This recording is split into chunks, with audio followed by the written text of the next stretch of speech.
Evo nas ponovo u istom terminu, Studio 4 radio televizije Herceg Novi, poznati podcast sa Nebom i Šofrom, ovog puta samo sa Šofrom, Nebo nam je poslovno odsutan, a mi nismo željeli da propustimo priliku da ugostimo jednog vanserijskog čovjeka u svakom smislu i pogledu, čovjeka koji se bori, da kažemo, i spaja borbu u operacionoj sali sa borbom na tatamiju, čovjek koji je inače predsjednik brazilske džiu-džice, odnosno predsjednik Saveza brazilske džiu-džice za Srbiju, doktor kardiolog Nemanja Aleksić. Hvala ti puno, bolje te našao što se kaže.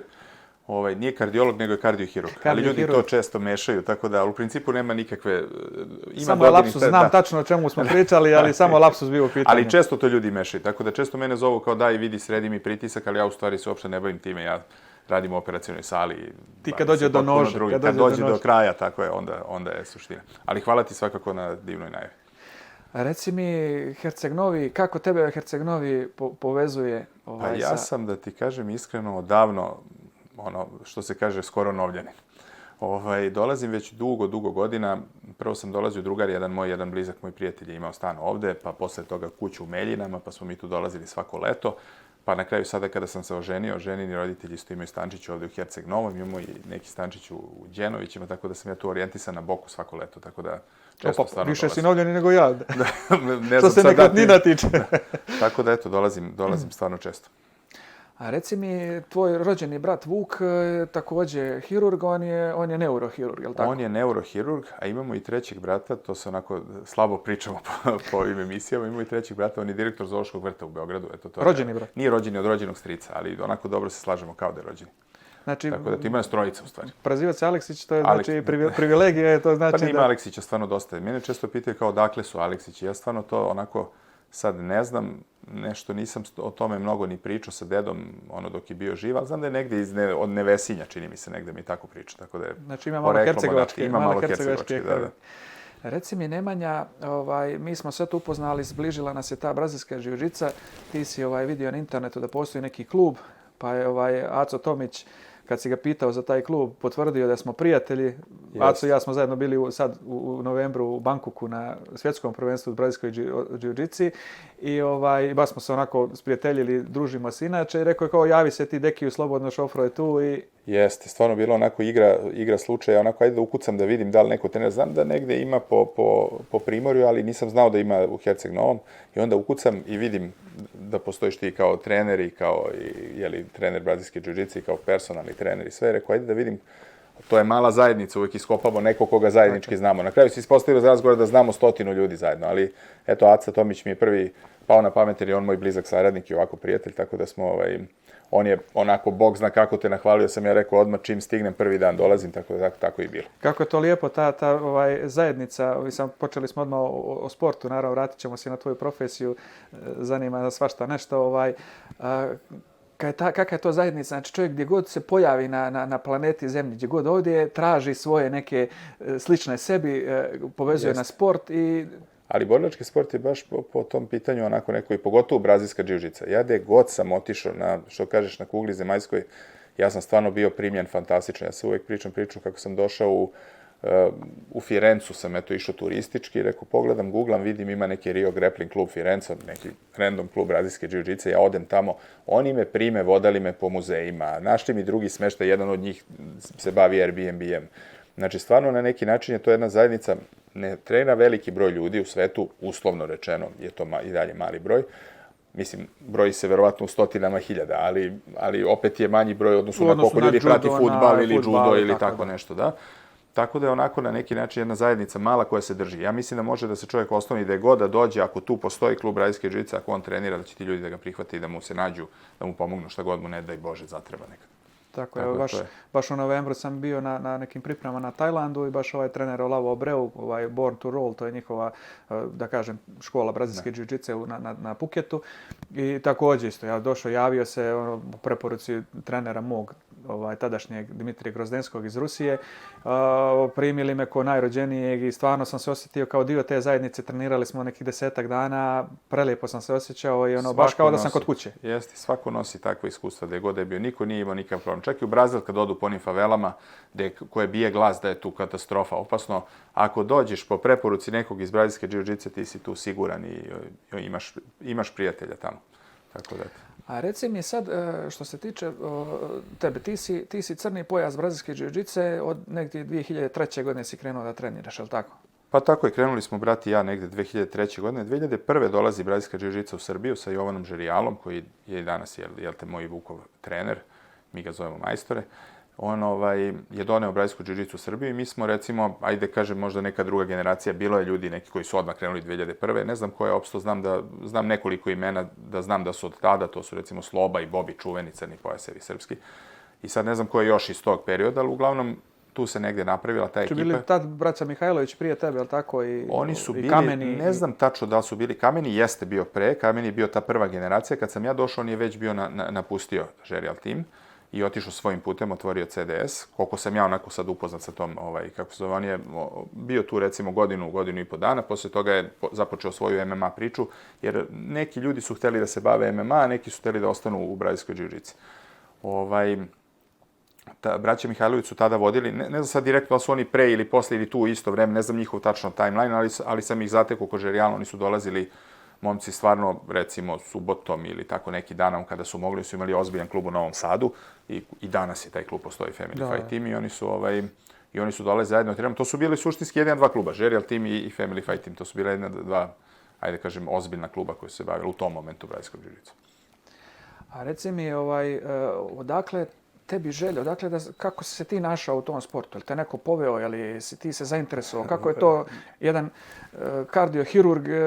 Dobro, ja sam tad bio, tek počinio studije medicine, nisam bio ni blizu da završim, bio sam klinac. Vuk je krenuo trening ranije, Vuk to stalno priča kao priču, Vuk je trenirao tada gimnastiku i teo je neki borilački sport, ja sam nešto trenirao, boks tada bio i on kao, ajde, to je, rekao, gde ćeš udarci u glavu, treba da budeš sutra, on je bio dobar đak, bio u srednjoj školi ili pred srednju školu. I ja sam mu tada rekao, ajde da vidimo, jedan naš istaknuti isto doktor, profesor Bumbaširević, nas je poslao, on je bio veliki ljubitelj borilačkih sportova i sam je bio borac u svoje vreme. I on je rekao, ovo vam je super sport, mi naravno nismo imali pojma šta je brazilska džiu-džica tada, ovo vam je super, to će biti sport, poslao nas je tamo Vuka prvo, kad je Vuk došao kući, on je meni rekao, ovo je ludilo, kreći odmah. I ja i on smo krenuli, evo do dana današnjeg, ne znam da smo propustili, osim baš kad je opravdano nešto, par treninga. Ta brazilska džiu-džica, dosta smo dali vremena, pogotovo u početku emisije.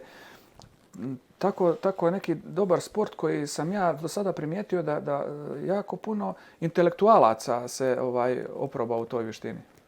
Pa znaš koje je moje mišljenje? Ja to svuda pričam i onako stvarno stojim iza toga. To je najbolji sport za starije rekreativce koji čovjek može da izabere. Naravno da je sjajan i za decu, ali za decu ima razvijen sport različitih sportova za decu. Ali malo je sportova koje ti u nekim zrelim godinama, posle 30. možeš da kreneš, da treniraš tako da se, eto, i takmičiš. A da to nije neki sport mlak, da je opet nešto što se radi jako. Borilački sport koji je jak. Borilački sport koji se radi, džiu-džica je jedan od retkih sportova koji se radi 100%. Ti ne možeš ni boks da radiš 100%, koliko god bio dobar, oplavit će te posle 3 sata sparinga, nećeš ni na šta ličiti. Tako da tu se sve radi dozirano, i MMA se radi na treninzima dozirano, džiu-džica se stvarno radi, pa ti to znaš najbolje, mi uđemo tu i radimo 100% na treningu. Stvarno pokušaš da udaviš čoveka ili da mu slomiš ruku, naravno do granice, do džentlmenskog dogovora, to je sport, tako je. Ali, znači, ti dobiješ u tom sportu, dobiješ izometrijske kontrakcije, ti si čovjek i trener, razumećeš, dobiješ izometrijske kontrakcije, ti kad mi ležiš u 100 kg, ja moram da dam maksimum da ti izguram, tako koliko to je maksimalna kontrakcija. I to je jako zanimljivo što ljudi misle ako rade teretanu, da je to ako on gura bench, ne znam, 150 kg, da on može lagano, to je druga vrsta. Mi nikad ne guramo ravno, mi uvijek guramo pod nekim uglom. To je sve neke vlakna koja ti razviješ samo u tom sportu. Samo u tom sportu, to sam htio da kažem. Onda imaš kardio trening, znaš sam koliko crknemo posle tog treninga. Onda opet upoznaš neke ljude koje ne bi upoznao. Gde bi se ja i ti sreli da nije bilo brazilske džiu-džice? Nigde. Takvih ja imam prijatelja, ja imam jako puno i kumova i prijatelja iz brazilske džiu-džice. Ja te ljude pitanje da li bi sreo da nisam, jer ja se krećem gde dođem na posao, stedim ceo dan tamo na klinici, koga upoznam tamo, to je to. A ovako, preko sporta ja sam upoznao i policajce, i kelnere, i molere, i doktore nauka, i druge doktore, i stomatologe, i oralne hirurge. Brazilska džiu-džica spaja sve ljude samo po tome kakvi su, a ne po tome kako su, da kažem, akademski uspeli u životu, što i ne bi trebalo da bude važno. Ali recimo, eto, ja sam živ primjer za to da čovjek može da uđe u to rekreativno. Naravno, ja sam i dalje, ne bavim se profesionalno sa tim u smislu da idem sad da... Pa dobro, takmičiš se. Takmičim se dobro, ali sad pitanje kako bi to nazvali sad profesionalno, znači raditi za neki novac. Pa dobro, to i nije profesionalni sport, ajde da kažemo još uvijek. Eto da kažem, da ga nazovemo da nije profesionalni sport, zato što nije na tom nivou u smislu u svijetu razvijen da se dobija neki novac za neke, kao što u MMA-u, kao u ovim sportovima gdje ima tog nekog hajpa i tako dalje. I na kraju ono što ljudi najviše vole gdje ima krvi. Jeste. Pa, to je najplaćenije. Džiu-džica je zadržala taj neki viteški deo još uvek i poštovanje prema protivniku, koji, nažalost, ljudima nije mnogo zanimljiv za gledanje, a i sam sport, nažalost, nije mnogo zanimljiv za gledanje. Tako da u odnosu na MMA, gdje postoji cela priča koja tebe uvede, koga briga sad kad bi se ja i ti pobili, ko će koga. Ali ako pre toga ja tebe sačekam, ti sačekaš mog kuma na ulici, pa gađaš moj auto, pa oni prave čitav reality od toga i onda naprave, a plus borba kad se uđe u kavez nije ni malo nameštena, naprotiv, nego je stvarno krvava, tako da iz te strane ljudi tu vide nešto što nije baš za svakoga i ne bi smeo baš svako da uđe. Tako da je sve to zajedno jedan komplet koji je onako mora uspeti u smislu marketinga. A kažem, ja sam primjer za to, ja sam sa nekih 35 godina se upoznao tek sa brazilskom džiu-džicom. Evo sada da idemo neki drugi sport, ajmo reći, sviđa nam se neki borilački sport. Šta ćemo iz borilačkih sportova da izaberemo, a da možemo s 35 godina da uđemo u to i da na kraju možemo da se takmičimo i da napredujemo i tako dalje. Evo sad, ne znam, da li postoji, ne znam, evo sad uzimamo judo.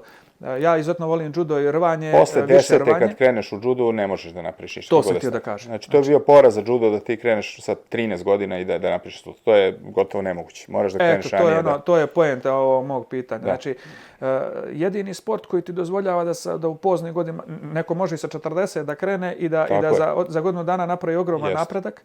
I što se čovjek tu samim treningom, sparinzima, razvija muskulaturu, razvija tijelo, što se kaže, te neka mišićna vlakna koja nikako drugačije ne možemo od teretani ni na drugi način. Ti bi možda mogao judom ili rvanjem, ali judo je tako napravljen i koncipiran da gotovo sigurno, ako kreneš 40 godina, gotovo sigurno ćeš se povrediti. Jer to su padovi, tvoje telo, ako nije naviklo kad si bio dete na to, ako stvarno radiš, ne da radiš sad neki shadow judo, ako to i postoji, da se ti kao nešto bez veze. Ako kreneš da se bacaš, išašićeš rame, ako ti je prvi trening bio posle 30.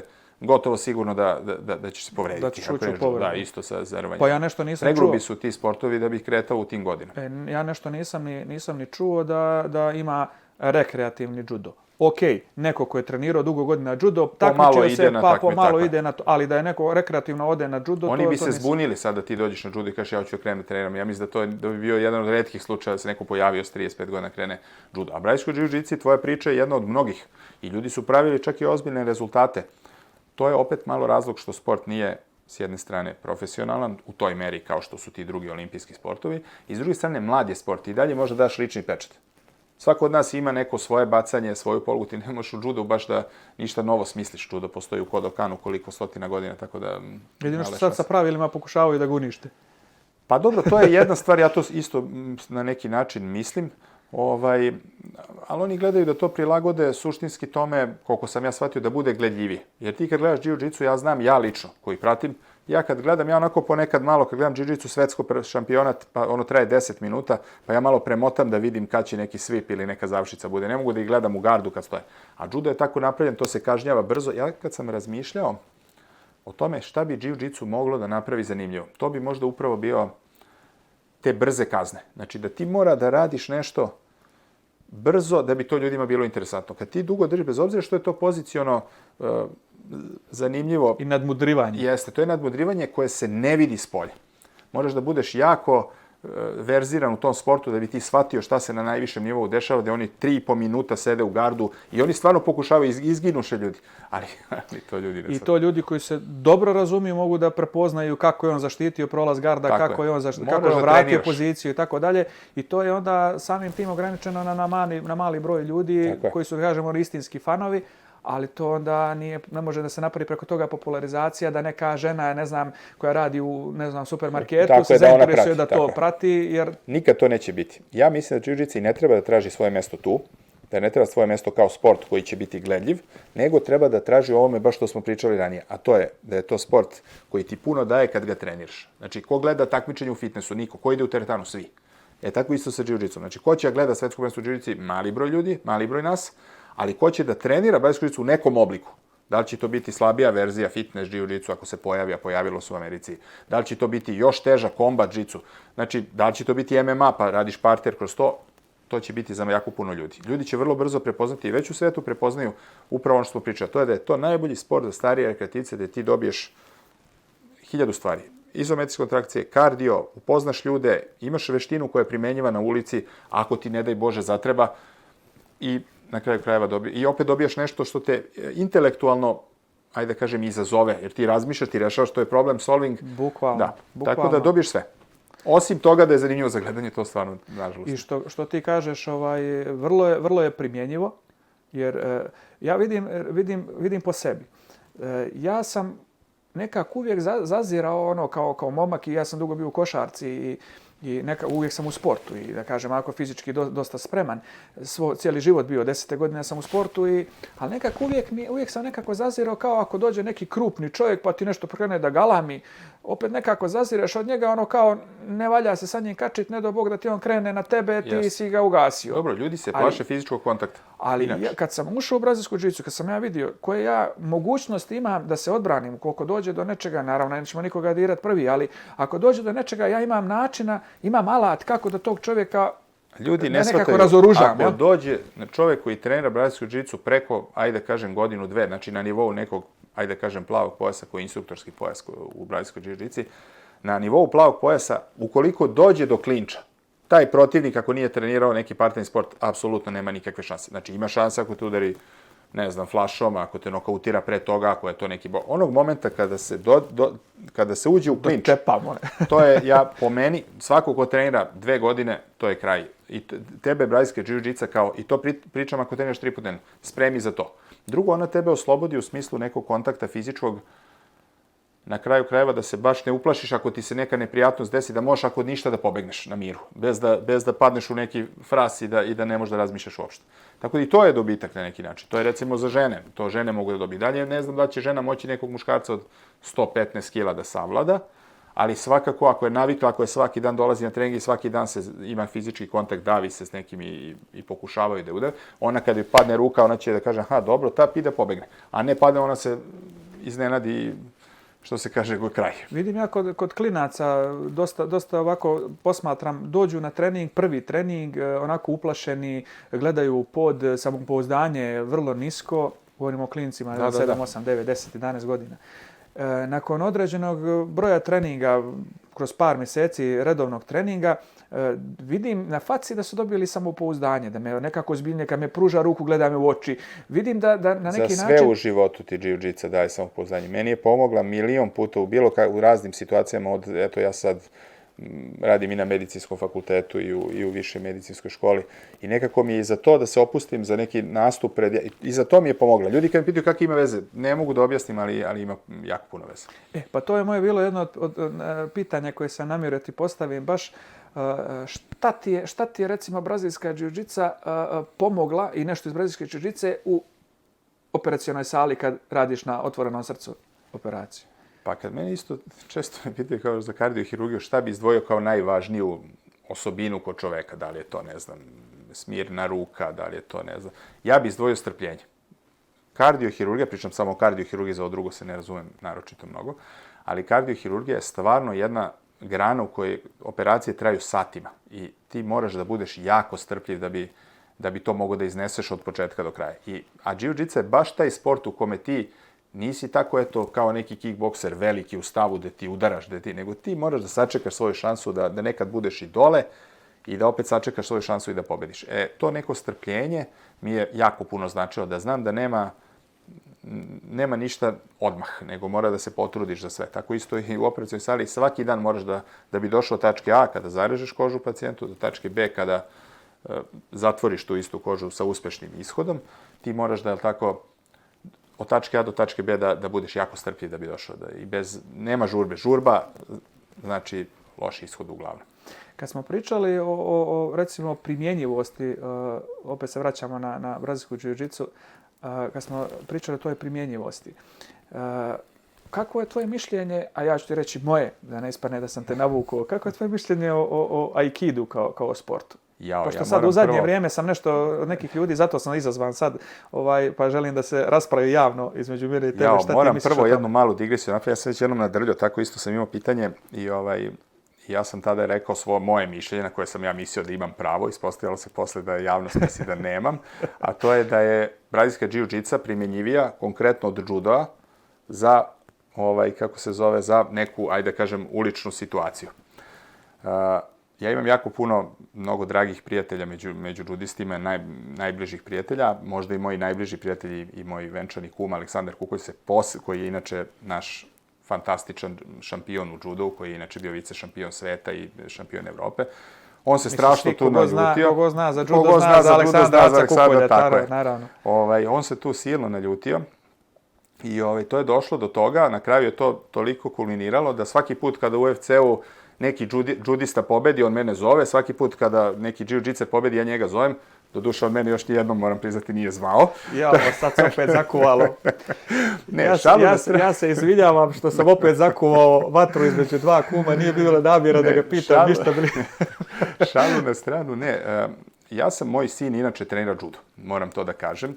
I ja stvarno sam ga dao na judo, opet moram da kažem, ne zbog primenjivosti judoa, za koje smatram da je primjenjiv jako, ali Nemanja, opet se manje od džiu-džice, opet se ukopavaš. Dao sam ga zato što, gledajući svaki dan Acu Kukolja i ove moje druge prijatelje džudisti, imam 2-3 jako bliska prijatelja koji su bili ozbiljni džudisti i dalje su donekle u tom sportu i žive taj život. Ja bih stvarno bio ponosan da moj sin bude 30% onoga što su oni u životu. Ne mislim što su postigli ni finansijski, ni materijalno, ni ovako, nego eto, ako uzmemo na primjer mog kuma Acu Kukolja, kakav je to prijatelj, kakav je to čovek i kakav je to otac, ja bi bio jako ponosan da moj sin sutra bude takav. Tako da zbog toga sam ga dao, ja znam da on najvjerojatnije neće, teško će ponoviti takav uspeh, ali eto, ja sam video da judo to budi, to viteštvo koje judo budi u deci, ja bi to volio da se prenese na mog sina. Tako da, eto, i dalje, ljudi, šta da vam kažem, mislim da je džiu-džica primjenjivija za ovo, ali što se tiče ovoga, stvarno, respekt za to.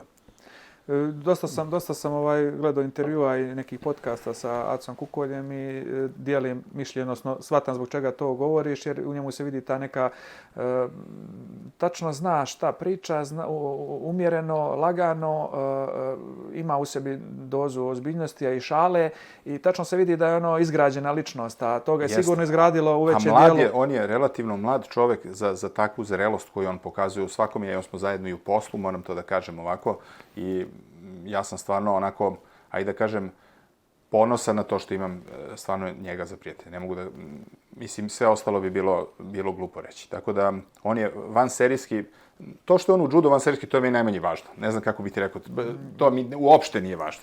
Tako da, eto, ja bi njega 100 puta još izabrao, iako trenira taj sport koji, eto, manje je primenjiv u džiu-džicu. Možda nastavit ćemo malo o tom judu, čisto kao jedna informacija, da kažem, ozbiljnim državama, ozbiljnijim od naše svakako, se u školama judo kao obavezan predmet trenira. Znači, djeca od malih nogu treniraju judo. Ja mislim da i kod nas, možda kada bi me pitali, bez obzira što se ja bavim brazilskom džiu-džicom, kada bi me pitali, moj sin trenira judo. Ide on i na brazilsku džiu-džicu, ne mogu da kažem, stvarno pomalo.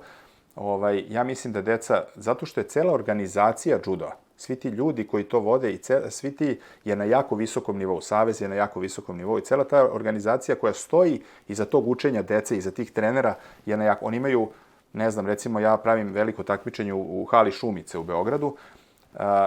Hala Šumice je zakupljena od 52 nedelje, koliko ima godišnje, 32 nedelje Judo Savez Beograda zakupljuje Šumice. Znači oni imaju 32 takmičenja, samo Judo Savez Beograda godišnje. Tako da oni, to dete ima priliku i da se takmiči, i da se upozna, i da se druži s drugom decom, i da pobedi, i da izgubi, i da ide i da se ne takmiči, ali da ide sa svojim timom, da navija za svoj tim. Judo ti stvarno da kao detetu, opet što se tiče razvoja, ljudi, kad vidite judiste ovako na ulici, vi vidite kakav je to sport što se tiče fizičkog razvoja. Oni su svi momčine. Tako da, nema šta za decu. Sad onako, ja mislim da je čak da je judo i proglašen od strane UNICEF-a za najbolji sport za decu. Čini mi se. Sad nisam 100% mislim da je Amerika, ne znam sad, nisam siguran Amerika da li je obavezno rvanje ili judo, ali svakako znam da su... Pa znam da kod njih kult rvanja čini mi se jači. Kult rvanja jeste, ali isto judo u dosta razvijenih država je u škole obavezan predmet, to je kontaktni sport, to je ono samopouzdanje, jačanje tijela, sve dobiješ. Naučiš i da padneš i da... Pa dovoljno to da te spasi kad je poledica, da padneš lepo, pa eto, spasu ti ruku, ne moraš da budeš u gipsu. Mene su ti, da kažem, judo padovi spasili trotineta jednom kad sam pao, pričao sam to jednom u emisiju, tako da što se tiče toga, uvijek sad se vratimo sad da ne izbjegneš pitanje, kad si već zaglibio sa kumom, sad da vidimo za aikido. Pa ovako, sad, ovo je sad onako najiskrenije, možda će se, imam dosta prijatelji među ljudima koji treniraju aikido, ja mislim da on ima svoje mesto među borilačkim sportovima. Principi sporta su verovatno dobri. Ne bavim se, pa ne mogu 100% kažem.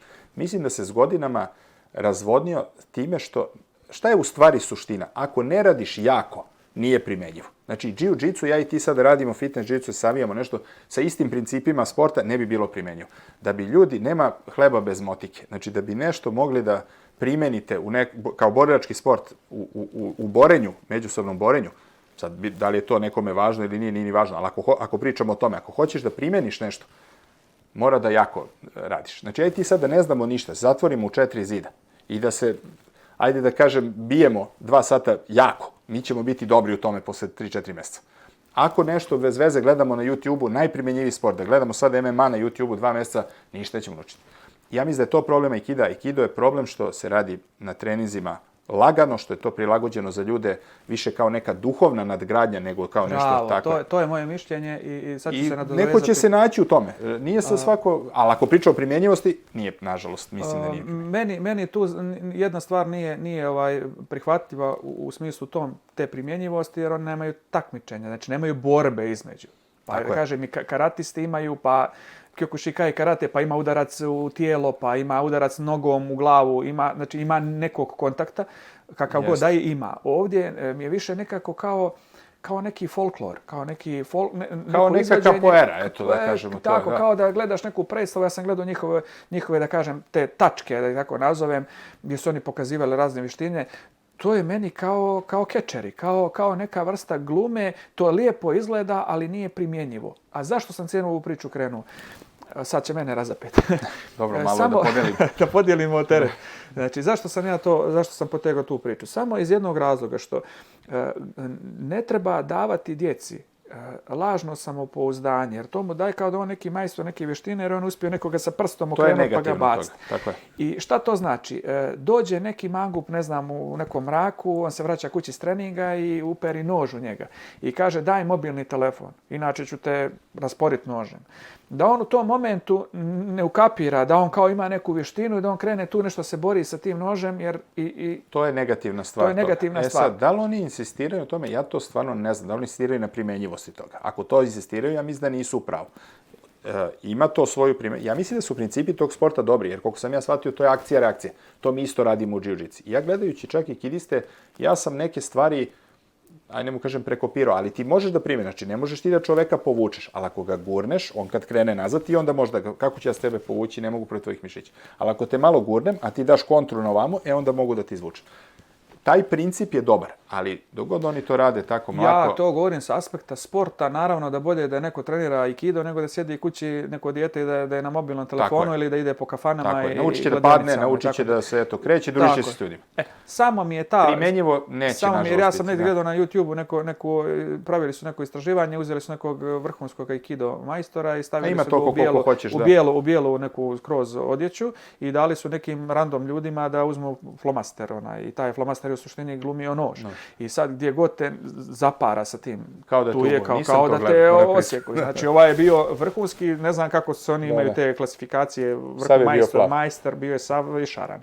Što znači, djeco, ako trenirate, evo i MMA, ako trenirate, dođe neko s pištoljem ili Dajte s nožem, mobilni. dajte mobilni i bježite. Nemojte Tako da je. se suprotstavite, sem ako ste pričarani u ćošak i nemate drugog izbora nego da reagujete. Uvek treba izbjegavati, to treba deci da bude poruka, bez obzira, treba izbjegavati svaki sukob. A ja mislim da tebi samopouzdanje u borilačkom sportu daje i taj neki, da ti možeš, da ti ego dopusti da ti izbegneš sukob. Jer šta ja imam da dokažem ako oni mene napadne, evo vam bre telefon, idem kući svoje ženi i deci, baš me briga šta će ko, ja znam za sebe da ja treniram, da ja sam taj koji pričam da jesam. A sad, ako te napadnu u mračnoj uličici, bolje i za tebe, jer to je lose-lose scenarij. Šta god da se desi. Zamisli, ne daj Bože, ovaj scenarij, on tebe napadne, ti ga savladaš, ali on padne i udari glavom o kamen i ti ode u zatvor na 15 godina. Šta si dokazao? Ništa. Znači, kad vas neko napadne u ovoj, svaki sukob treba izbeći dok god je to moguće. Ako je ja ili on, onda mora da čovjek, ako je flight or fight, mora da se reaguje. Ali ako dok god je, može se izbegne, svaki sukob treba izbeći. I uvek je sukob oko gluposti. Treba razumeti i drugu stranu. Kad je u saobraćaju, i taj čovjek ima možda težak dan. Možda se vraća iz bolnice, ostavio nekog. Nikad ne zna šta s drugo. Ako ništa, karma možda bude loša. Tako da treba izbeći u svakom slučaju. Sinoć si nam držao trening u klubu. Upoznao si ove klince iz mog kluba. Super su klinci, moram da ih pohvalim. Kako se čini ekipa? Tu je dosta početnika, ali trude se. Uvek je fantastično videti mlade ljude koji su za nešto, onako, da kažem, zagrejani. I to je ono što ljudima poput mene i tebe i daje na neki način snagu i volju da se time bavim. Jer ja kad dođem i kad pričam nekome ko je nezainteresovan skroz, onda i meni na neki način bude dosadno. A kad vidim kao juče mlade momke koji hoće i da pitaju i ajde nama pokaže, ajde ovo, ajde ono, koji hoće da napreduju nečemu, onda vidimo da je sve ovo što mi radimo vredno, u stvari. To je suština. Bravo. A reci mi, volio bih da se malo sad vratimo, to će naše gledalce sigurno zanimati, malo da se vratimo na tvoju struku.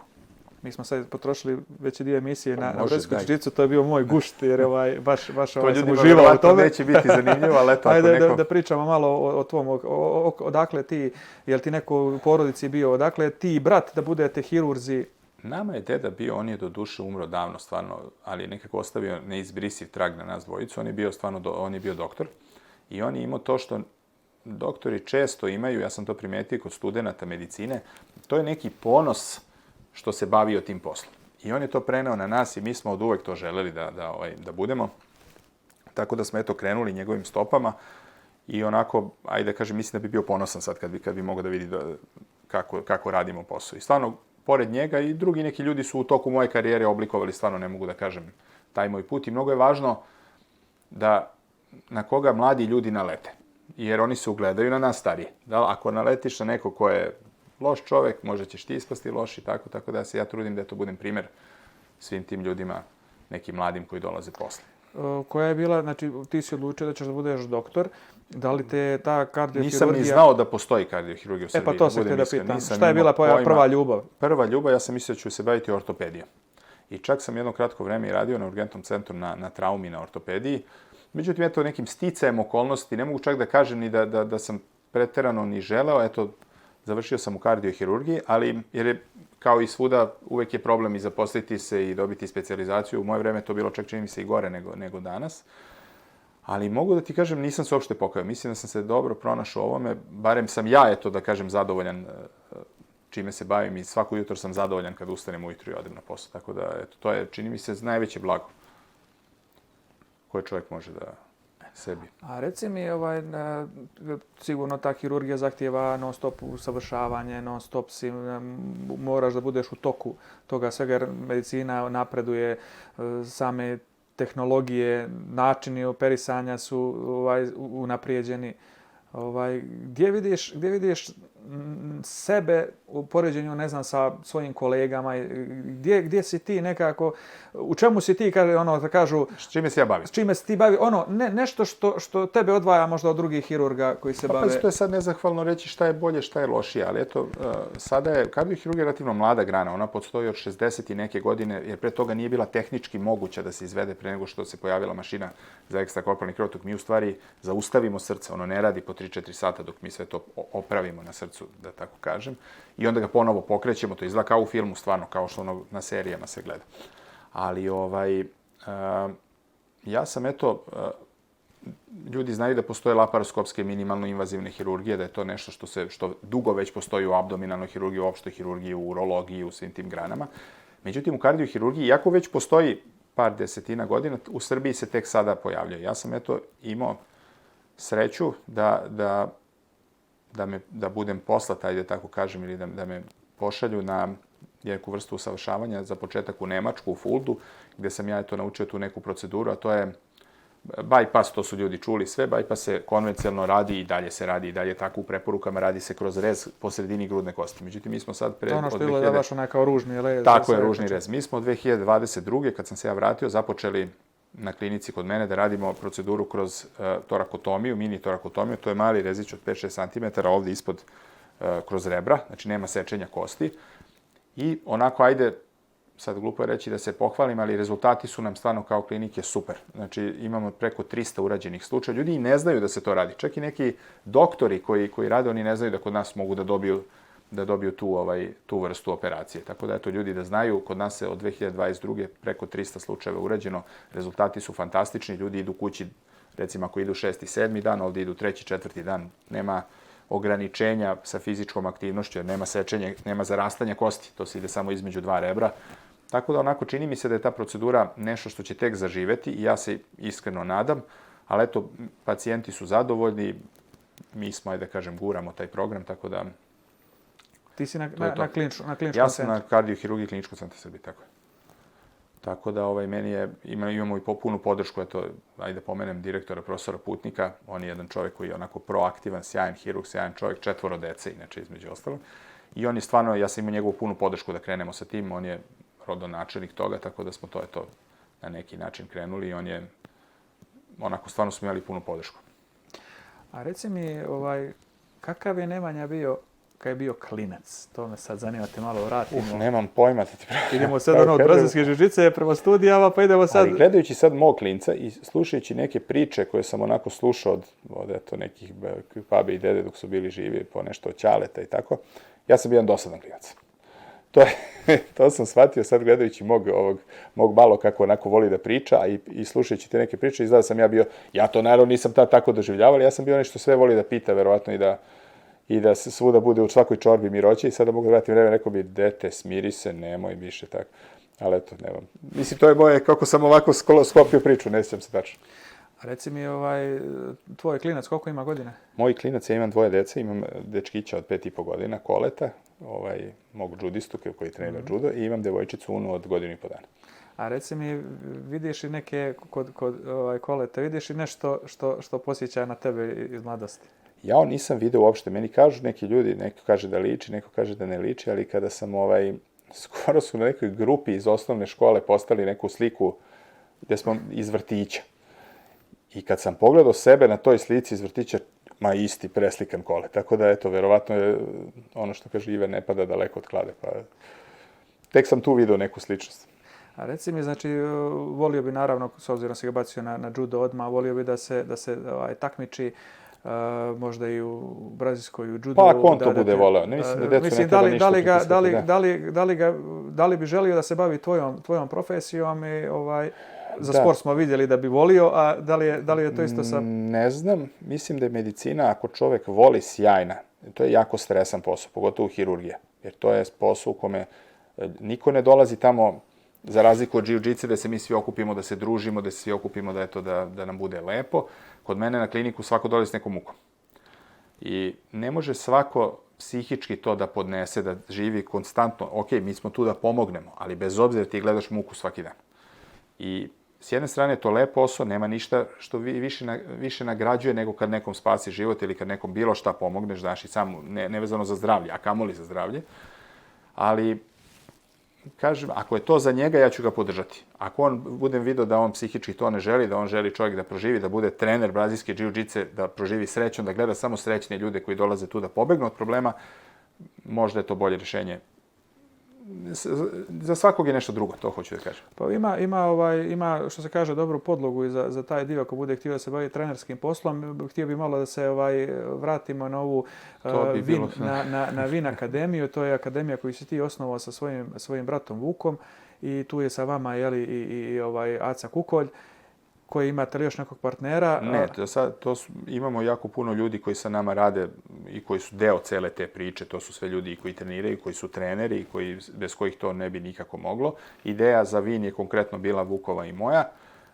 Aca je tu čak došao da trenira, bio mlad recimo 2012. ili tako, slagaću sve, ali on je čovjek koji je 90% promenio lice tog kluba, moram i to da kažem. On je čovjek inače ekonomista sad ga mnogo hvalimo, a nisam zato došao, čak naprotiv, došao sam da ga malo napadnem. Ali vadiš se za ono prije.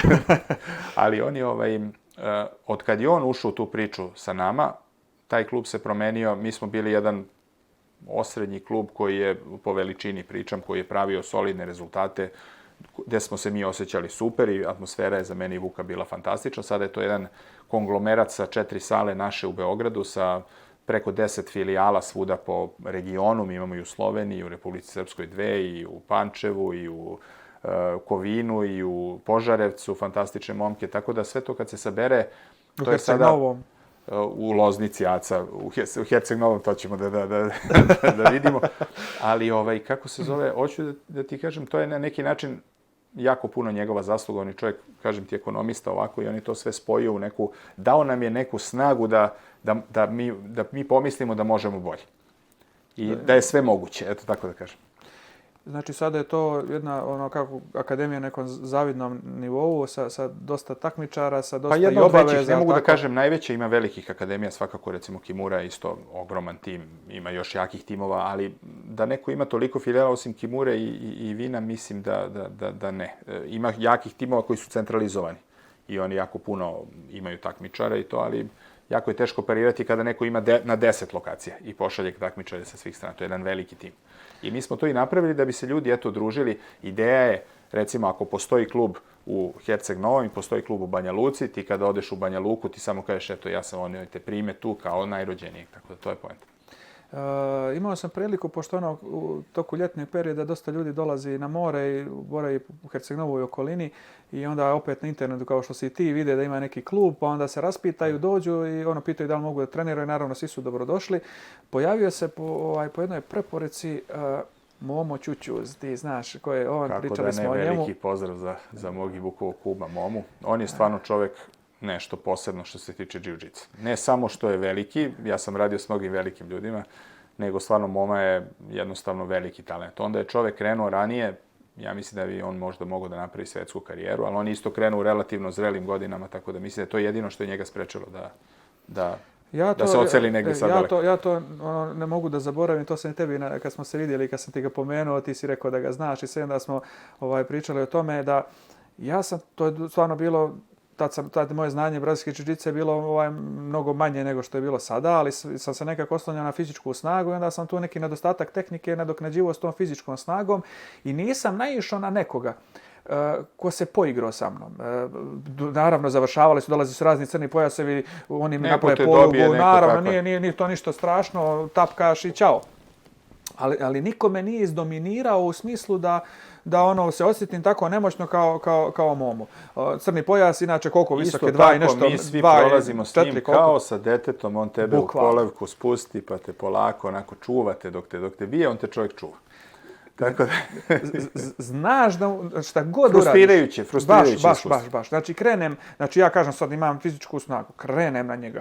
Šta god sam uradio, pružim ruku, on je samo uzme, što ti kažeš lagano kao bebu, uzme, privuče, spakujete kao bebu, te spušti, nećete povrijediti. Da, taj osjećaj neki rada s njim je stvarno frustrirajući, da mi smo ljudi koji smo godine posvetili živote tome da mi dođemo da se on eto tako s nama.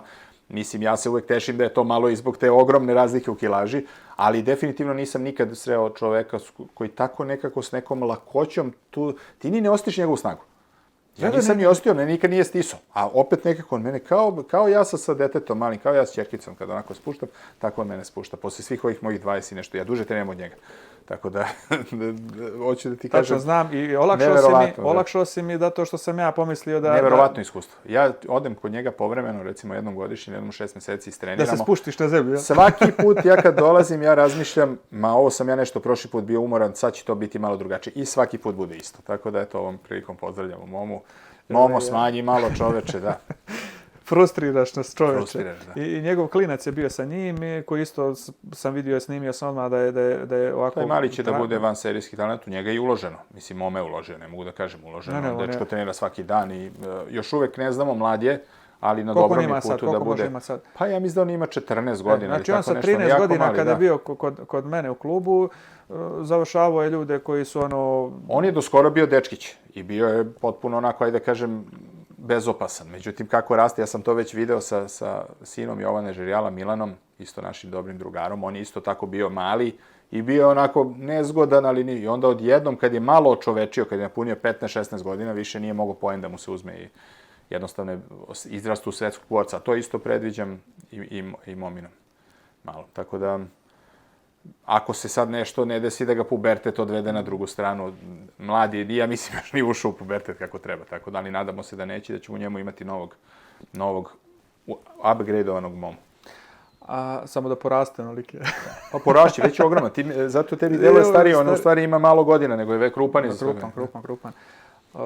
Što se tiče, ovo bih volio sad da, zato što si ti, eto kažem, i u sportu, a i u medicini, želio bih baš ovako zbog roditelja koji gledaju ovdje da popričamo malo o toj nekoj suplementaciji.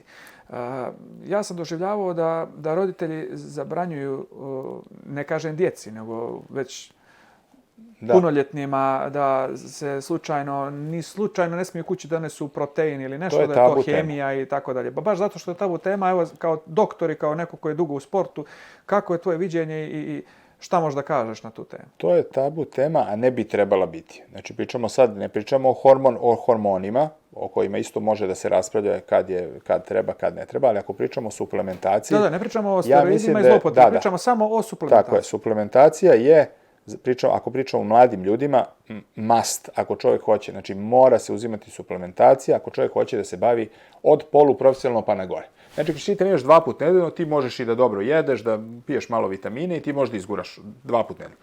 Sve preko 3 puta nedeljno treniranje. Tebe toliko troši da ti ne možeš da stigneš da elektrolite, vitamine i ugljene hidrate, masti i proteine uneseš u onoj meri hranom koliko ti... ne možeš ni da jedeš ako treniraš recimo 2 puta dnevno, ti ne možeš ni da jedeš 3 sata pre jednog treninga, 3 sata pre drugog treninga, uveče ne smeš da se preždereš. Znači, kad pogledaš sve zajedno, jako je teško spojiti tu neverovatnu potrošnju koju mladi ljudi imaju koji treniraju na poluprofesionalnom i profesionalnom nivou sa običnom ishranom. I to je gotovo nemoguće. Ti moraš da uneseš dodatne proteine, dodatne ugljene hidrate, dodatne masti, sve dodatno da bi mogao da ispratiš, inače ćeš se razboleti i povrediti. Jer svaki taj trening jak, znači pričamo sad, ako pričamo skroz realno, sport je naravno jako zdrav i kao prevencija svih oboljenja, uključujući kardiovaskularno koji se ja bavim, je ono što ljudi moraju da rade.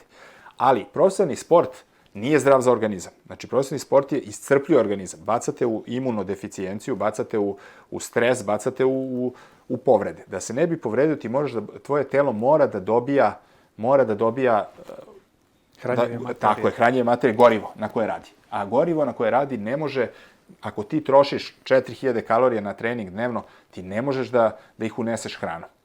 Možeš, ali moraš to su ti suplementi, da ti imaš izolovano, da nećeš baciti pola proteina, baciti pola, da ti ode pola u vlakna, pola. Znači ti moraš da piješ protein surutke, u najboljem slučaju, ako već nećeš neki taj pređeni, moraš da uzimaš, recimo, kreatin je supstanca koja je pokazana da poboljšava performanse i poboljšava energiju prilikom treninga. Nije nađeno, ja nisam našao iskreno, ako neko ima, nek mi slobodno pošalje u nekim komentarima ili nešto, ja nisam našao ni jedan rad medicinski gde se kaže da ima neka štetno dejstvo. Glutamin, kao jedna esencijalna aminokiselina, treba da se unosi zato što je pokazano da deluje anabolički, u smislu, ljudi sad kad kažu anabolički misle na steroide. Anabolizam znači gradnja, katabolizam znači razgradnja. Znači on ima anaboličko dejstvo, odnosno sprečava razgradnju proteina ako se uzima u dozi od preko 5 grama dnevno. Tako da, to su neke medicinske činjenice sa kojima nema rasprave. I to je ono što ljudi treba da shvate. Ali iz nekih starih vremena, kada su se ljudi, ajde da kažem, nije ni taj fitness i ta čitav zdrav život bio toliko razvijen. I ljudi nisu znali, pa su se naravno plašili toga. Ali ljudi poistovećuju tu suplementaciju, koja je naravno zdrava i bez koje nema ozbiljnog sporta, sa steroidima, o kojima je druga opet priča, ajde da kažem. Da. Što se tiče toga, ja baš kažem imam problem da objasnim ljudima. Oni kažu to je sve kaže hemija.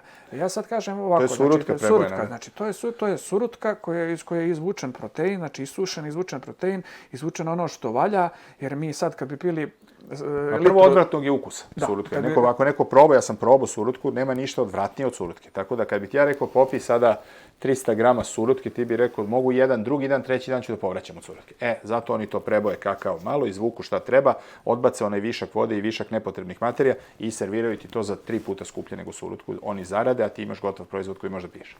I nema neželjenih dejstva u smislu sad kad bi ti svaki dan pio po litru 2 surutke, možda bi zamastio jetru, možda bi imao nekakvih... Bolje ti ako ćeš da biraš između surutke i koncentrata proteina, bolje pi protein.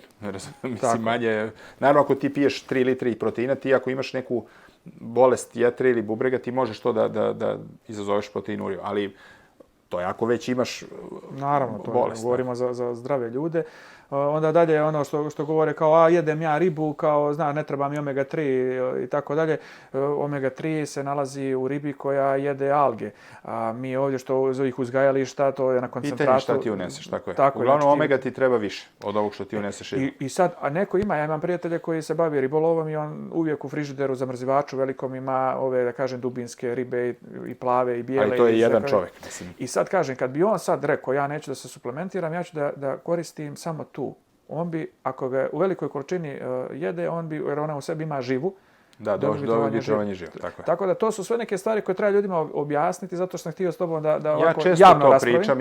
Ja često koristim priliku da to kažem, da ljudi ne poistovećuju igranje sa hormonskim statusom i suplementaciju zdravu, a to su proteini, kreatini, glutamini, aminokiseline, ugljeni hidrati različiti, maltodekstrini, dekstroza i tako to. To su iskorišljiviji ugljeni hidrati koje ti namerno uzimaš posle treninga da bi nadoknadio energiju koju si izgubio. Nije svaki ugljeni hidrat isto iskorišljivost. Baš pre neki dan mi priča jedan prijatelj o jednom zajedničkom prijatelju koji nažalost nije među nama u tim nekim, da kažem, u toj nekoj borbi. Malo mu je apetit bio ovako slabiji i nekako je volio da jede onu ribu Rio Mare, one konzervice, ali on nije pojeo malu količinu, nego njemu to jedino prijalo i jeo je to baš u velikim količinama i jedino mu se to godilo. Prijalo mu i kad je radio analizu, ne znam koliko, 50 puta mu je procenat žile u organizmu bio, to kažemo, i iz tih konzervi. Pa problem je što i te ribe jedu svašta. Mislim, i što mi bacamo, oni posle to pojedu. Ko zna šta se i tu nalazi. Mislim, svakako da je riba zdrava hrana i treba upravo zbog tih masti, kiselina i to, i zbog omega-3. Ali treba biti, onako, savjet je umerenost u svemu. To je na neki način onako... Znači, i drugo treba, ako nešto hoćeš da osudiš, treba dobro da proučiš, pa onda da pričaš. A ne da ljudi pričaju na osnovu, pogledaju neki, sad će pogledati podcast, ću kažu, zato što sam ja rekao, sad je to dobro. Nemoj da verujete ni meni. Pogledajte validne članke koji izlaze u medicinskim časopisima i onda na osnovu toga formirajte. Pa to i jeste, mislim sada nam je informacije su nam lako dostupne preko ovih društvenih mreža i svuda i mi sad moramo biti dovoljno mudri da izaberemo koja je informacija prava, a koja nije. To je jako teško, jer svako može da napiše šta god hoće. Primjer mi je jedan koji sam baš onako, sad mi je ostao baš u sjećanju, jedan stari profesor, neću ga imenovati i sve da sam zapamtio kako se preziva, ne bi ga pominjao. On je pričao nešto o nekoj želudačkoj kiselini, kad se smije, šta jest, prije, poslije i tako dalje, a jedan je, mislim da je čak iz fitness industrije, kako on izgovori gospodin, doktor, stariji, sjed, znači ne možeš da mu ne vjeruješ. Ima svakakvih, ne znači ako je neko doktor... I on je poslije svake rečenice zaustavljao. Vjerovatno je to pijelo vodu u tom, kad je on u svoje vrijeme, 70. godina i nešto imao ta neka saznanja. Mnogo se promenilo stvari, svaki dan se mijenilo. I on je svaku rečenicu zaustavi i kaže, jao, šta je sad rekao? I onda on objasni, i onda nađe radove naučne i tako dalje, pozove se na stručnu literaturu i kaže, ovo što je rekao nema nikakvog smisla. Onda sljedeća rečenica, i to je mene tako zastrašilo da bukvalno moraš dobro otvoriti oči kome da vjeruješ, jer recimo kad bi radio po njegovome, možda bi napravio možda i neku štetu. Mislim, to što je neko doktor ne znači da s oproštenjem nije neko priča neke gluposti. Tako da svako ima pravo i da priča i da zna i da ne zna. Ljudi treba naravno da formiraju svoje mišljenje, mi smo svi misleći jedinke i to. Naravno da ja više volim kada nešto treba recimo da da gradim, ja više volim da ipak pozovem arhitektu i građevinca pa da mi kažu, ali opet i među njima ima ljudi, jel tako, koji ne znaju svoj posao. Tako da treba pažljivo gledati kome verujete i naravno vi ste gospodari, svako je gospodar svog zdravlja i treba da na kraju krajeva donese odluku. Mi tako radimo i u medicini. Znači ja kad ti dođeš kao pacijent, ja ti prezentujem ono što ja znam iz literature, dam ti svoje mišljenja, a na kraju ti potpisuješ da li ćeš se operisati ili ne. I tako je najlakše i smiriti savest. Jer ako ja tebe nešto mnogo nagovaram, a to ne bude dobro, kako živeti s tim posle? To je suština. Sad si mi dao šlagvort da te opet vratim malo na struku.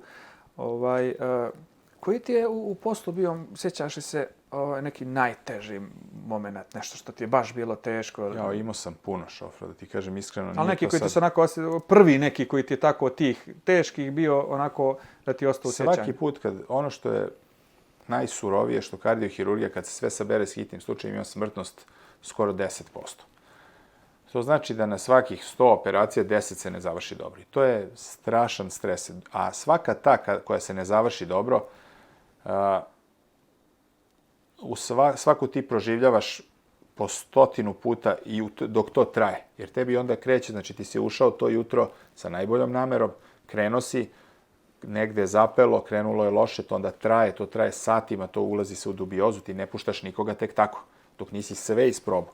To su operacije koje traju i do 20 sati, to su iscrpljujuće stvari gde ti pokušavaš sve na kraju krajeva, jer kad izađeš više nema nazad, izađeš iz te sale. I to je nešto što je, svaka ti ostane. Ne znam, sad ne mogu da izvojim, svaka mi je bila podjednako. Taj trenutak kada se to lomi i kad od dobrog kreće u loše, to je onako nešto što je onako neka neprijatna osjećaj treme u stomaku kad vidiš da možda i onda nekad se završi dobro pa bude kao u redu je, a nekad kad ide dalje u dubiozu pa jednostavno ne može da se pomogne tom čoveku. To je onako, kažem ti kad se to završi ti sad treba da udahneš i da odeš kući. Mislim, to su užasne stvari. Niko se na to, ja mislim, ne navikne. Da ti kažem, nisam vidio nijednog. To se htio da pitam, da li možeš da uguglaš na tako nešto, da ti bude rutina? Mislim, shvataš da ogroman broj prođe dobro. I onda kad se tako nešto desi, kažem ti treba na kraju toga, ti si izašao, skinuo si te rukavice, sad udahnuo si vazduh i sad kao ti ideš sad kući, kao ništa ni bilo, taj čovjek neće otići kući. To je onako, ajde da kažem, užasan deo tog posla. Ti ne možeš da spasiš svakog, naravno. A taj osjećaj je meni jeziv. Ajde, sad si ušao malo u ovaj dio o kojem nisam toliko razmišljao, sad sam ukapirao da je možda veća borba za taj život nego ono što je meni bilo onako nekako strašno za prihvatiti, da ti sad kao doktor izađeš pred neku porodicu i treba da saopštiš onaj neki loš ishod. To je isto užasan trenutak, naravno, i to niko niti voli, niti može isto se navikne, pogotovo što je, ajde da kažem, mi smo mala sredina, čitav region, ajde da tako kažem, i uglavnom svi ljudi nekako te znaju, dođu do tebe po nekoj prijateljskoj osnovi, na kraju krajeva povereti ono što je njima najvažnije, to je njihov život. I ti sada dao si, naravno, ono što te spašava je ako si dao stvarno sve od sebe. Ako si taj tip koji da 100%, to će na neki način da te zaštiti da baš potpuno psihički ne skreneš, je li tako? Ali, eto, to je taj loš, to je ono kad smo pričali da li bi svom sinu savjetovao. Ja ne znam da li je on taj koji može s tim da se bori. Može će on biti vrhunski hirurg, ja to sad ne mogu znati, naravno. Ali da li će on moći s tim stresom da i pored toga živi normalan život, a da zna da će ponekad morati da ode kući, moj sina to meni ne vidi. Ja ne dođem pa se onda derem na njega kad se to desilo, nego isto dođem kao kad je uspelo. Pa zagrizem, pojedem to u kolima do kuće i onda šta ću, posvetim se njemu i njoj i ženi, razumeš? Nije to sad nešto što ti možeš da, ne sme da ostavlja na tebe. Ja onda kad bi tako, ja bi onda upucao nekog u saobraćaj svaki put kad se vraćam s neuspešne operacije. Ti moraš da budeš dovoljno jak da kažeš, ok, dao sam 100%, nisam ga ja razboleo, ja sam pokušao što je do mene i da tako nekako objasniš to. Jer ljudi su, svako umre nekada, razumeš? Mislim, na neki način. Dosta smo sad ovih crne teme. Pa do medicina je spojena se, nažalost. Ali ajmo sad malo na vedrije. Ajde sad nešto nas posebno ponosan. A to mene sad zanima da malo razbijemo ovo crnilo. Ovo crnilo. Pa ponosan sam eto na to što je zaživjela ta minimalno invazivna koronarna hirurgija. Ne mogu da kažem da je to samo moja zasluga. Pomenuo sam i neke ljude. Radi još jedan kolega kod mene na klinici konkretno i naravno profesor Putnik koji je možda i najzaslužniji. Ali eto, ponosan sam što smo to na neki način, je to nešto smo mi krenuli od početka. i što nije bilo ovde i što sada ljudi mogu da dobiju na nivou, to se ne radi ni u svetu u svim bolnicama. Znači, to se radi u jako malom broju bolnica, baš najspecijalizovanijih za to i to je sada nešto što mi s ponosom možemo da kažemo da se rutinski radi kod nas na Kliničkom centru kardiohirurgije. Tako da je to onako, ajde da kažem, od novih stvari, naravno, ako pričamo profesionalno, ako pričamo sad ovako, najponosniji sam na svoju porodicu, naravno, na svoju decu i suprugu. A reci mi, kako vidiš brazilsku džiu-džicu na Balkanu, odnosno da kažemo u ex-Jugoslaviji, da ga ograničimo malo na ovo naše područje, kako vidiš s obzirom na ovaj MMA sport koji je u ekspanziji, kako vidiš brazilsku džiu-džicu, da li je jedna oslonjena na drugo, kako ide razvitak brazilske džiu-džice u odnosu na razvitak MMA sporta? Pa na sreću, MMA ne može bez brazilske džiu-džice, ajde tako kažem. I taj naš novi, stariji brat MMA, iako je možda i mlađi, sad ne znam više ko je nastao ranije, nije ni važno, koji nas je naravno prešišao u smislu popularnosti i dalje nas drži u fokusu, kad kažem nas, mislim na brazilsku džiu-džicu. Neuređen je sistem, problem je Svetska federacija koja ne postoji, koja je privatna firma, znači postoji nekoliko federacija, ljudi koji prate znaju ADCC, IBJJF, IGF, znači to su sve privatne firme koje organizuju takmičenja svuda po svetu i u principu sport kao sport na nivou nekih svetskih federacija ne postoji.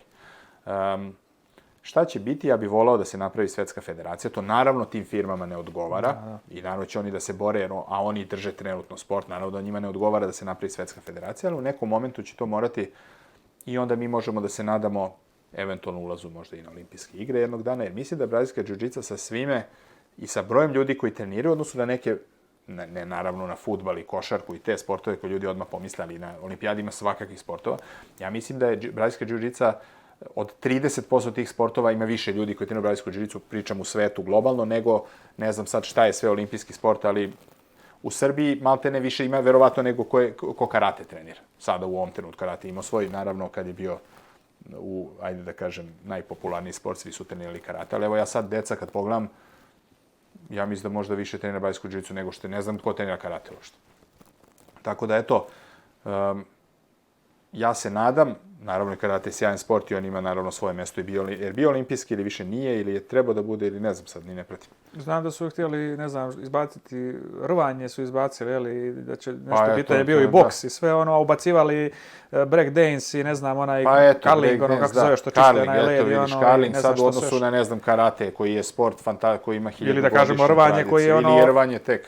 Koja ja mislim među prvim olimpijskim sportovima. Među prvim. Olimpijada se pravila oko rvanja i oko trčanja. Tako, ko može da pobedi koga i ko može dalje da baci i da istrči. Izbaciš rvanje i ubaciš breakdance. Tako da, eto, ja mislim da bi na neki način mogla da zasluži svoje mesto na olimpijadi, ali to mora da se sredi situacija u smislu tih saveza. To ne odgovara trenutno ljudima koji vode u svetu brazilsku džiu-džicu. Kako će to izgledati? Ja se nadam da će to da bude za mog života, ako ne, vidjet ću. Evo samo Abu Dhabi GP Tour, ovo što sam se ja takmičio preko njih isto, znači oni gledam po onom kalendaru, oni imaju, ne znam, 50 takmičenja godišnje, znači to je 50 turnira po svim državama, od nacionalnih do... Pa svako od tih velikih organizacija ima. I onda ADCC, pa svi ABGF, znači svi oni imaju po nekoliko desetina takmičenja i oni žive od toga. I onda jeste za pravo da se bore da im se ne uzme leb. Tako, oni će se boriti da im se ne uzme leb. Tako je, to su multinacionalne kompanije sada koje zarađuju ogromnu lovu. Ja sam ubijeđen da ovoliki, da kažem, ovakva popularnost MMA sporta na ovim našim prostorima i uopšte u svijetu, samim tim i vuče tu brazilsku džiu-džicu, ide na štetu ovih koji rade sa kimonom, brazilsku džiu-džicu. Trenutno zamire sa kimonom. Brazilska džiu-džica trenutno kod nas u regionu, ja sad ne znam kakva je situacija preko, ali ovako trenutno, nažalost, kimono, ja sam bio veliki fan kimona i uglavnom kad sam se i takmičio, to je bilo u kimonu.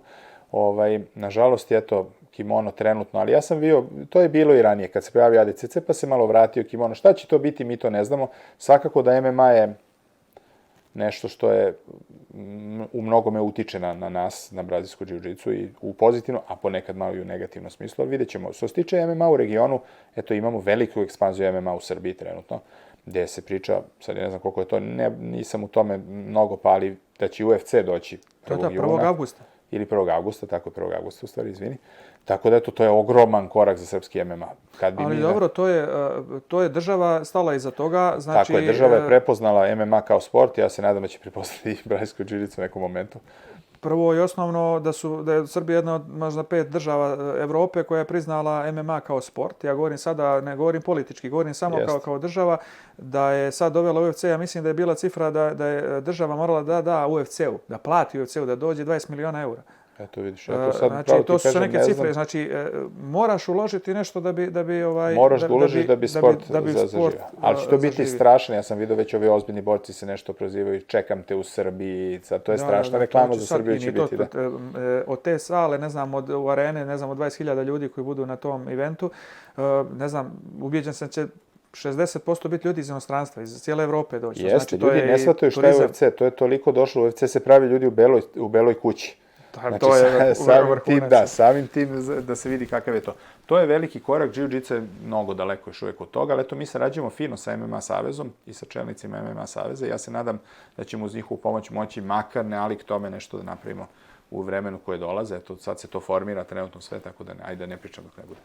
Gdje vidiš mene u brazilskoj džiu-džici? Hoće li osvoji kako veće takmičenje? Ja se radili smo sparing, pa reci mi. Mogu da ti kažem, jako prijatno si me iznenadio. Tehnički, snagom sam te odmah video da je to onako na visokom nivou, ali tehnički si me, ne samo ti, nego i cela ta tvoja ekipa jako...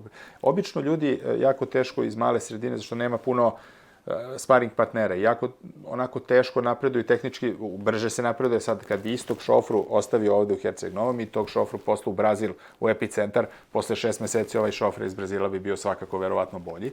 Ali nivo je sjajan i ja onako iskreno ti kažem, nemoj sad da se naljutiš. Mislim da ti malo sandbaguješ, da treba već da ideš malo u viši nivo pa da se tamo okušaš.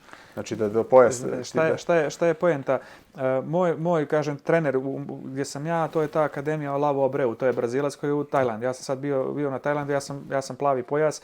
Ja bi sad trebao da odem, ne znam, poslije određenog vremena da odem na Tajland. Ono što sam pomenuo, te kimone, taj Brazilac tamo radi kimono, on je crni pojas od 2000. godine. Iz 26 godina je on crni pojas. Ti tvoji problemi su što smo mi svi tad prošli na početku. Da, ja sad ovaj drugi trener koji je meni uručio pojas, on je u Rusiji. Sad, meni je to sad, on prvo ne može da prati moj rad. Ti si došao sa mnom, si radio, meni je to značilo jer ja sam u mom klubu najveći pojas. I ja svoje znanje kupim sa seminara na koje redovno idem, znači u zadnje 2 godine sam bio na 6-7 uzbiljnih seminara. I ja ulažem u sebe i prenosim njima. Ali ja bi volio da imam nekoga trenera brazilske džiu-džice, mi tu u Herceg Novom nemamo, od kojeg ja svakodnevno, ja sad čekam seminar 2. juna kad dolazi Henry Cejudo, dupli šampion u UFC-u, dolazi u Kotor. Ne znam da li si čuo, to je ozbiljna priča. Kristijan Radojević iz Kotora organizuje te seminare, ja sam svaki seminar njegov bio, tu su ozbiljne glave u sportu. Sada dolazi ja ne znam kako preko toga, znači trener od John Jonesa, dupli šampion UFC-a i olimpijski šampion u rvanju. Samo da vidiš njegov mindset. Ali ja treba čekam jun.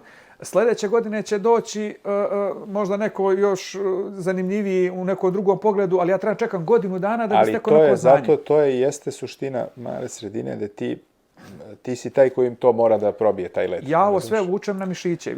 Ja sam 8 godina bio plavi pojas i Vuk jako ti da znaš, tad je to bilo mnogo teže. Ali hoću ti kažem, mi smo sve te probleme isto imali, mi smo bili mala sredina što tiče brazilske džiu-džice, mi smo isto se mučili s tim, dovodili Brazilce, ne dovodili, uglavnom sve to smo prošli, ali eto sad je situacija takva da, eto, vidjet ćemo, pogurat ćemo, ali u svakom slučaju trebalo bi da brzo malo dobiš neki jači pojas pa da vidi da se sa sebi ravnima jebe u mater. Sad za plavi pojas mi se čini da si previše dobar, tako da eto. Hvala ti. Meni iskreno to znači, zato što ja nemam nekoga ko bi mi bio tu da mi kaže da li je to nešto dobro. Mi smo sinoć radili trening, ti si nama pokazao 3 neke stvari koje su fenomenalne, koje su primjenjive, koje su iz iskustva. Pa mi imamo neki svoj sistem, da. Sistem, nama je to svima kao klubu značilo. I zato kažem, borba je, ali kažem ovo što je brazilska džiu-džica u Herceg Novom, što imam, eto, nažalost, bukvalno, ja ne mislim ništa da karikiram, baš kažem nažalost, jer kad bi bilo više klubova, brže bi svi napredovali, tako je. Ali opet, to je loša strana, ali dobra strana, eto da ti imaš to da kažeš da si se ti izborio svi ti momci bi sad bili negde, ko zna gde, možda i na ulici, da ti nisi ih skupio tamo u sali oko neke zajedničkog cilja, to je da budete bolji u Eto, sportu. one dvije grupe, ne znam, 30 klinaca, ja sam siguran da Jest. sam uradio nešto dobro. Kako da ne, to je velika satisfakcija. Znam zašto sam ja imao taj osjećaj isto. To je fantastična stvar. Došli smo do kraja emisije. Imam običaj da za kraj postavim jedno zanimljivo pitanje. Kad bi imao mogućnost da sad izabereš bilo koga na svijetu, nebitno naš strani ili tako dalje, neki sportista, da sa njim pođeš na ručak ili večeru, provedete satak vremena, sat i pol, popričate, da što se kaže, vidiš njegov način razmišljanja, sve, koga bi izabrao? Ja sam sedeo sa raznim sportistima, ne mogu ove što znam, je tako? Nekoga s kim ima želju, nisi, ali bi volio s njim sjest pa porazgovarati. Pa eto, volio bi s Novakom Đokovićem definitivno da sednem, da vidim šta on ima da kaže o tom svom nekom, on je čovjek stvarno napravio nešto neverovatno, tako da onako mislim da bi on imao šta da se za tako kratko vremena nauči od njega. Nisi jedini, dosta ljudi je rekao Novak. Dobro, ja mislim 3 ili 4 naših gosti su rekli Novak Đokovića i naravno ja bi, imam neke indicije čak da ga dovedemo u podcast, ali nećemo naprijed da pričamo. Volio bi, naravno, to bi bila fantastična stvar sa takvim čovjekom popričati, jer on dolazi često tu u Porto Novi, bio je skoro tu, ali ga nismo uspjeli uklopiti termine. On čujem da je ovako pristupačan, nisam ga nikada. Naravno, i tako, a reci mi sada sa nekom, ne znam, zvijezdom iz show biznisa, da li je to, ne znam, pjevač, muzičar, ne znam, da li je to neki glumac ili nešto s kim bi. Ja slabo to pravo da ti kažem. Znaš šta je moj glavni problem? Ja sam to 100 puta onako razmišljao za sebe. Ja uopšte nisam neki idolopoklonik. Onako, ja i kad nekom se divim, ne divim mu se u smislu to kao da ga gledam kao idola, nego ja ga vidim sa svim njegovim manima i dalje ga prihvatam i divim mu se zbog tih nekih njegovih vrlina. I baš zbog toga nisam nikad onako imao, ljudi se vežu za nekoga pa onako gledaju ga kao Boga i sad sve što on kaže. Ja nisam taj tip, ja nekako za nešto sad mislim da si ti super i za to ću te pratiti, ali za nešto ću da pratim nekog drugog i tako. A što se tiče show biznisa, nisam nešto pretjerano, ne stižem pravo da ti kažem. Volim ja da pogledam i dobar film i da možda odem na neki koncert, eto, ali nisam, evo da ti kažem iskreno, sramota me, ali osim nekih dečjih filmova što idem sa klincem neće se kad sam ni film pogledao. Da, volio bi onda, ne znam, sa Mickey Mouseom. Ne, klinac moj voli sad trenutno Super Mario je sad, eto. Ne znam, to nije pravi lik, ali sad je sve se vrti oko Super Mario, tako da eto. Prošao sam to sa... Da se slikam jedan Super Mario i da bude mom klincu idol. To je to. Nemanja, bilo mi je izuzetno zadovoljstvo sjedati i pričati sa tobom. Kažem, ovih sati, možda 10 minuta nam je proletjelo. Ja kao da je bilo 15 minuta. Tako da, naravno da ćemo ja i ti kad se ugase ove kamere, da još popričamo o milion stvari koje mene zanimaju, da iskoristim dok si još tu. A naravno želim ti u svojoj, da kažem, profesiji da budeš uvijek na vrhuncu nivoa, da se i dalje nastaviš baviti sportom, da promovišeš ovaj sport za sve nas i za omladinu, da kažem, na prvom mjestu. Naravno, zdravlje i sreća za porodicu. Hvala puno, ja želim to i tebi i tvojim, da kažem, članovima sve najbolje i da ostanete tako dobri i zaljubljeni u sport. Hvala ti puno. Bio je to još jedan podcast sa Nebom i Šofrom, ovog puta bez šofra, odnosno bez neba. Nebo je opravdano odsutan u inostranstvu. Ja kažem, nismo željeli da propustimo gostovanje našeg Nemanje Aleksića. Gledajte nas u našem ustaljenom terminu u petak u 20:30 na televiziji RTV Herceg Novi. Do sljedećeg gledanja. Budite zdravi, nasmijani i veseli. Pozdrav!